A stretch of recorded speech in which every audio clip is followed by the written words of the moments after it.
A new book was released this year by a local academician, which highlights the community of a college or university and what makes a great school. The title is Leading from the Core, Immediately Inspire Teacher Relief and Enhance School Culture.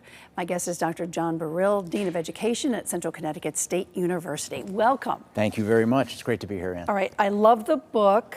What do you mean from leading from the core? What does that mean? Well, when we talk about leading from the core, leadership and school instructional leadership is all about supporting your teachers and their efficacy and how they do well in the classroom. Everything that's really important in a school happens with those students and our beautiful teachers inside the classroom. And so that core of instruction is what we want to make sure we're talking about when we're talking about instructional leadership and moving schools forward with their school culture. Okay, one question with two parts. Is there enough support for teachers these days? Is there enough support for students these days?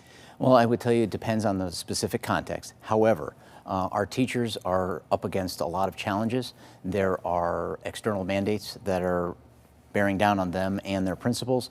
They are working against social media, and we see our parents struggling with that as well. And that is huge. Oh my gosh, and it's unbelievable. And so there's a lot of challenges that perhaps you and I didn't see when we were younger in school that our students are facing, that teachers are having to deal with in school as distractions to the actual academics that they're trying to teach the students. As Dean of Ed at Connecticut Central, what are you bringing to the table that perhaps hasn't been there in the past? One of the incredible opportunities I have as a 32-year veteran of the Connecticut education system, now I can't believe it's been that long, Ann, and the past 13 years as a superintendent here in the state, I'm really working to partner with all of the local school districts and my superintendent colleagues to make sure they understand what we're doing at Central and what we can offer them as district partners. A lot of what we do with dual and concurrent enrollment, helping students get high school credit, get college credit for courses at the college. We're doing that and partnering.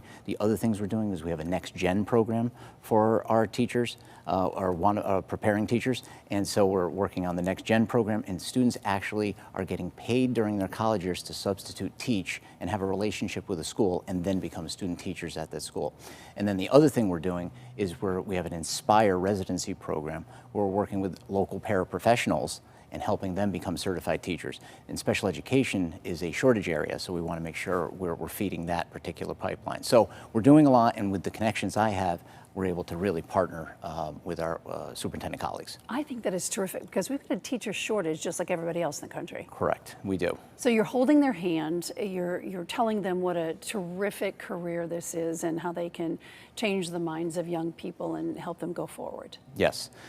One of the first things I say to the students, whether it's the group of students going into their student teaching, which we just had earlier this fall, the freshmen coming in, whichever particular group it is, I congratulate them at the beginning for choosing such a great career. Both my wife and I are products of Southern Connecticut. We got into teaching. My wife is still a teacher in Milford. It's been a great life for us. We've raised a great family here in Connecticut, and it's been so rewarding. I often tell the students that the best thing about being a teacher or a coach or a mentor is you give a piece of yourself all the time as a gift. And I know in the earlier segment they were talking about advice and the best advice you got.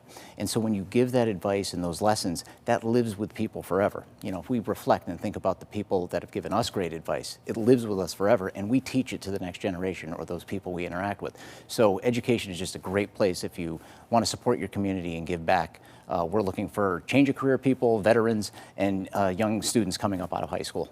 To come to Central. And that was a great sell. So if you want to be a teacher, you know who to talk to. Absolutely. John, thanks so much for being on. I appreciate Absolute pleasure. And good luck with the book. Thank you so much.